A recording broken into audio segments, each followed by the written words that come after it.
Vous êtes baptisés aujourd'hui au nom de Coco l'Invisible. Et partout où vous serez les témoignages que quelque part vous êtes nés, afin que vous puissiez participer et contribuer à la lutte contre la patridie. Coco l'Invisible est l'intitulé de la bande dessinée sur la prévention et la réduction des risques d'apatridie baptisée ce lundi 22 novembre 2021 à Goma.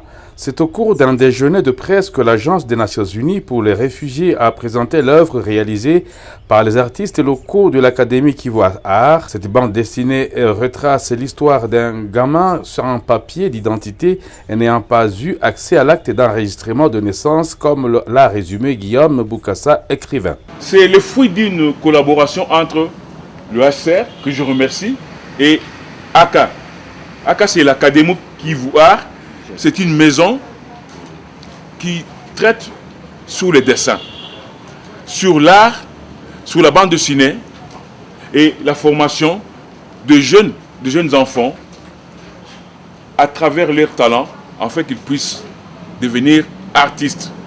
C'est ainsi que quand nous parlons du JADEP, c'est-à-dire que nous prenons les jeunes gens qui sont cadrés dans une section, dans un département, afin qu'ils puissent être utiles aussi à l'œuvre d'art.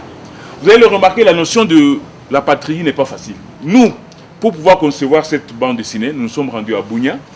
Nous avons fait des repérages des endroits où il y a des enfants apatrides. Nous sommes rendus ensuite à Bukavu. Et ici à Goma, nous avons appelé les enfants apatrides à des ateliers. Je crois pendant 4 ou 6 séances comme ça, nous avons travaillé avec ces enfants. Et après ce travail, nous nous sommes dit, tiens, maintenant il y a lieu de concevoir une histoire sur la patridie. Et la première difficulté, c'était de donner un titre à cette bande dessinée. Pourquoi Coco l'Invisible? Heureusement que vous l'avez essayé un peu de comprendre ici. En fait, un apatride, il n'a pas de visage. On ne sait pas l'identifier, on ne sait pas dire que c'est celui-ci. Vous allez remarquer quand il joue avec ses petits-enfants au ballon, dans un quartier, lui quand il marque un but, on dit non, ça ne vaut pas la peine. Ce but-là ne compte pas puisque toi tu es un étranger. Et ce genre d'exclusion, vous les avez déjà vécu dans notre société. Alors nous nous sommes dit, qu'est-ce qu'il est alors, cet enfant? Il est Coco l'Invisible qu'on ne voit pas.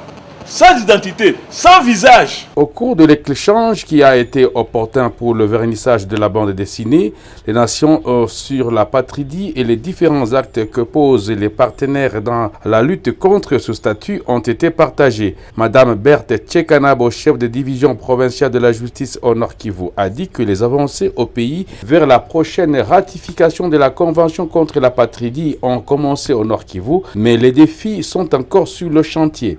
À ce que nous faisons maintenant, le café de presse, c'est une façon aussi d'évaluer, de voir est-ce que nous luttons sincèrement contre la patridie ou nous ne sommes plus là-bas. Être ensemble ici, c'est aussi une action qui va pouvoir susciter toutes les parties prenantes pour qu'on ne puisse pas avoir des apatrides dans notre territoire.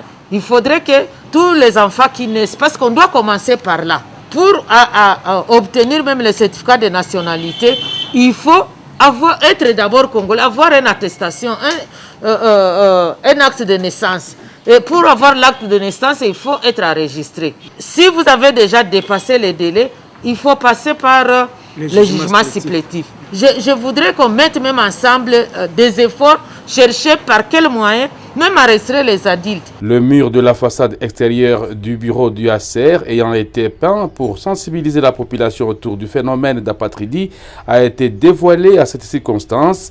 Les officiels et responsables impliqués dans la lutte qui vise le droit d'appartenir à une nationalité y ont inscrit des mots à côté des dessins réalisés par les artistes de ACA Art.